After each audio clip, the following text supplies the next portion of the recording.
This area was added by Siemens for demonstration purposes, as Freyr has not yet finalized this area. The digital twin drives the precise orchestration of each robot, each cell, and also how they interact in harmony across the entire line.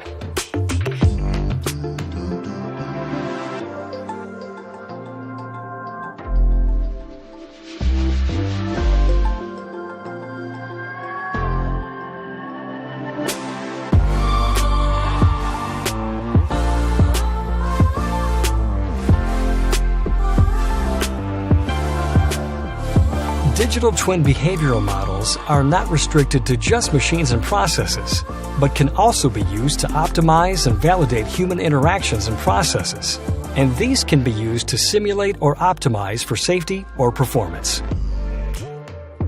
Using true physics-based human models to optimize tasks and working environments enables use for training and documentation.